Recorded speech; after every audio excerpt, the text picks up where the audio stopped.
PC shot on. Is this Boogie on April 20th, 2022?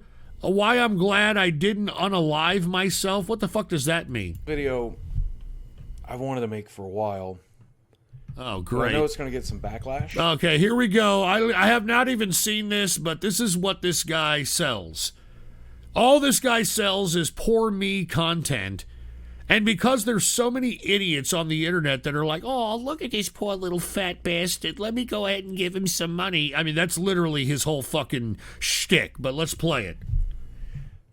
But then again, some of the videos I've made recently have gotten some backlash, so I'm not too upset about it. But by the way, I'm not going to monetize this video. Oh, yeah, sure. Shut up. Look at all the fucking stupid video games and toys in the background, and he's wondering why he's fucking fanning in his own nuts, and his wife left him for, I don't know, whoever, but remember, she had that gay black friend, wink, wink. Remember I talked about it? And yeah, anyway, play it. Advertising merch or anything like that so that we can hopefully quell some of the negativity that might come from talking about a topic like this. But I really want to talk about this because I think it's important, and I think... Gotta look serious. I don't know. Maybe it'll save a life. Oh, God. Maybe. Just, I think I want to start this video by just shut the fuck up, you fucking stupid fat piece of fucking garbage who's been selling nothing but grief and fucking poor me content since fucking 2008, you fat fucking piece of loser shit. And that's a weird feeling for me because for the majority of my life, I did not feel that way. It's only been maybe since 2020 that I started feeling that way. But I'm actually really, really glad I'm still alive. And considering... you know what? I'm not glad. I'm absolutely not glad, Boogie. All right? I mean, you know what? People like you that are still alive are giving fat fucks that like starring at the My 600-Pound Life. You're giving them optimism that, hey, I can make it to my mid-40s. I mean, that's what you're fucking doing, you fat piece of shit. All right? And I can't fucking stand you. All right? I'm not glad you're alive. All right? I was hoping that you drinking those goddamn blended fucking Mountain Dew and Dorito chips, I was hoping that they would turn your fucking arteries into a goddamn fucking stone and you wouldn't fucking be here. Taken the damage I've done to my body, the dumb decisions I've made, and the overwhelming desire to delete myself that I had through the majority of my life, it's a surprise that I feel that way now. I mean, it's a surprise I'm here as well. When I got divorced back in 2017, I was entirely certain that I was going to delete myself. I just got gastric bypass surgery. I was absolutely miserable going through a divorce at the same time as the recovery from that surgery. My best coping method, which was food, had been taken away from me surgically. Oh, my coping method from food has been taken away. Was ripped out from under me. So I had no clue what to do or how to do it. Oh my God! You know what? Hey, Hoodie. You know what you Boogie. Excuse me. You know what you do? You know what you do, Boogie? You fucking get up and move on as a man, and you dust your fucking pants off and pretend that hey, I'm not gonna let this shit affect me. So I made the decision that I was going to spend all of my money, have some crazy experiences, and then shuffle off this here mortal coil. That was the decision I made. Oh, great. Right about Christmas of 2007. Oh, I was going to kill myself. How many times have you been saying this, dude?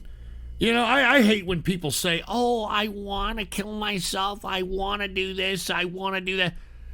Nobody that supposedly wants to kill themselves are unsuccessful at it. I mean, seriously, if you really want to kill yourself, it's not fucking hard to do. These people that I tried to kill myself are just attention whores. All right, seriously. So 2018 became my bucket list year, where I made a lot of YouTube videos. My bucket list year.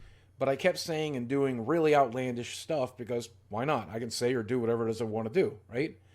And I was traveling the country, going to all these places I always wanted to go, and filming it and sharing those experiences with you guys. Disneyland one day, New York the next, and I was banging strippers in most of those towns. Oh, that great. was a bucket list item as well. Why even bring that up? Why even bring that up? Why even bring that up? Oh, I just wanted to just put an exclamation point that I was banging strippers. And why even bring that up when you're trying to be a poor me son of a bitch? And I was spending time with a lot of people that I loved and admired. At VidCon, sure, but also I got to see Adam the Woo and Jacob the Carpetbagger, and these people became friends. Carpetbagger. And I cared very much about them. And by the way, y'all remember what I did to Carpetbagger. But at the same time, I know a lot of you would scratch your head and be like, why would you continue your plans when you're doing those kinds of things that make you happy? Number one, I always thought, this is the last time I'm ever going to do this. I'll never do it again, right? How will I be Give me able a to fucking do it? You can't another keep beer. up this lifestyle. And then secondly, the pain I was in was so much bigger than any joy I was having by spending time with Can you just get to the fucking point, you fat this. piece of shit? I was in so much more pain than I was feeling any amount of pleasure. And that's the kind of thing that makes you want to leave. Sad but true. Nobody, once said that, listen. Hey, asshole. Nobody cares. Nobody cares if you are here or not, you fat piece of shit. Nobody gives a fuck. Notice that you've got 4.15 million subs and only 50,000 people even bothered to give a shit to even give this a listen, you fat piece of fucking garbage. When pain outweighs hope. And I had no hope left. Period. There was just none in me. That's when the internet really started turning against me. It was after I got divorced. And I kind of understand because there were these false rumors going around that I was abusive to my ex-wife and I was abusive to other women. And that kind of thing makes you hate a person. I get it. I understand it. It didn't make it true, though. I still don't believe I deserved the kind of backlash that caused. But again, I get it. I understand it.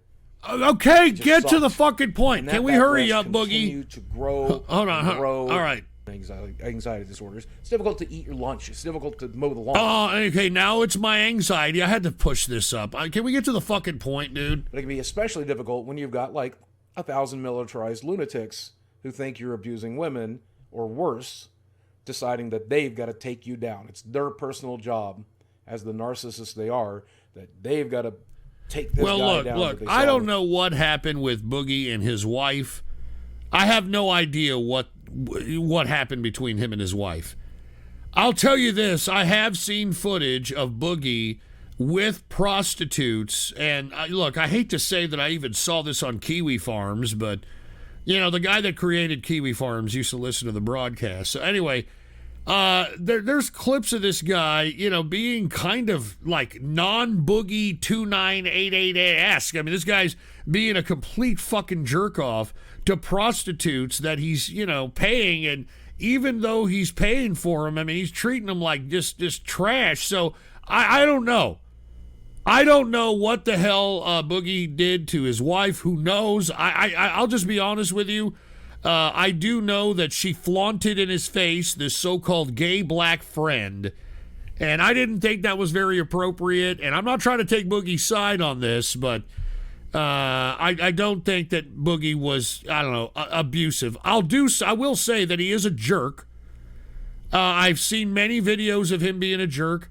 And before he became Boogie2988, I don't know if y'all know this or not, but Boogie2988 used to be a porn reviewer.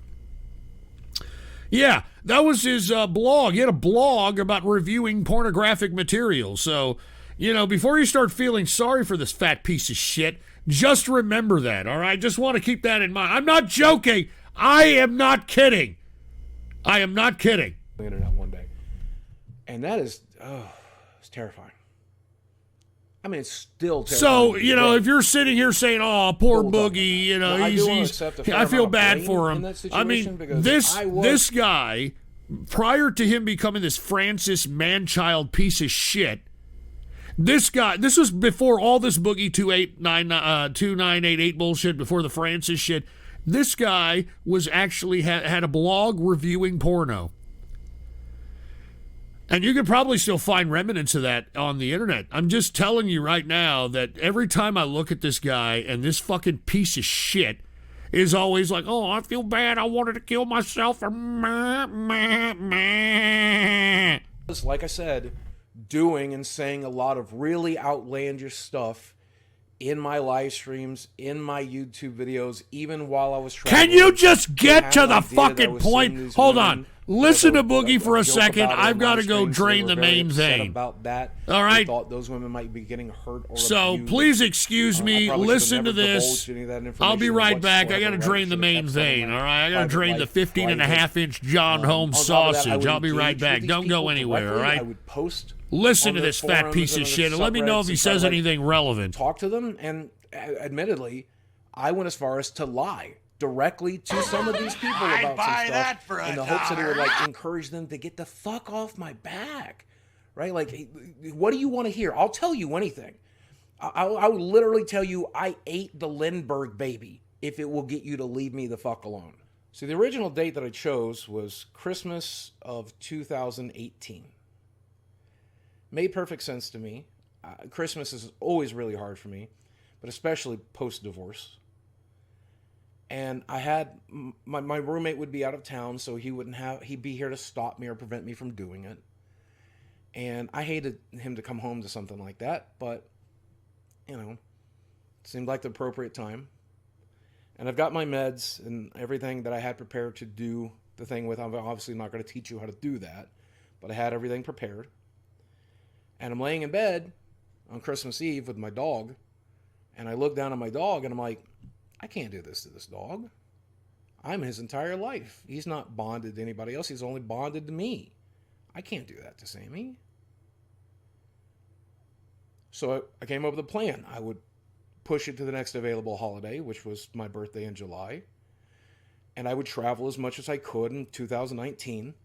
Spending 3 days gone these dates, then a week, and then 2 weeks, then eventually in the summer, I'd go to VidCon and spend like 2.5, 3 weeks out there, be away as long as I can, come home for my birthday, and then on my birthday, get the hell out of here. And that made a lot of sense because that was my 45th birthday. It was a nice round number. I was in a lot of pain. The hate and the craziness on the internet had gotten so much worse. That was right about the time of that whole Tesla saga where I was going to buy a Tesla and put like a down payment for it, but then all right. This guy's talking. I was going to get a Tesla. I was banging all these bitches, and I still wasn't happy. Get this fucking piece of shit out of here. Give me a fucking break. I'm serious. I can't fucking stand this piece of crap.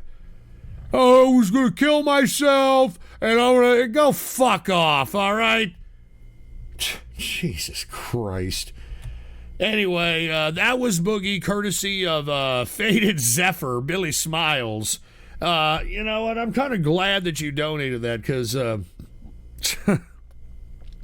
what a piece of trash. I mean, that's all that fucking guy sells is poor me content, you know? Poor me. He reminds me of that IP2 homeless stringer, Salmon Andy or Salamando or Mondo, whatever you want to call that piece of shit. I mean, that's a fucking pile of human protoplasm that God needs to, you know, fucking take out, if you want my opinion. I mean, what a fucking waste of life. Every fucking time, this fucking guy, Mando, literally like every fucking time, hey guys, I'm feeling, I've gone to some bad luck, guys, and I need some fucking more money and all this fucking crap. Anyway, I'm sorry. I didn't even mean to bring that fucking piece of fat cheese, that fucking bean and cheese fucking idiot up. Anyway, let's go ahead and get to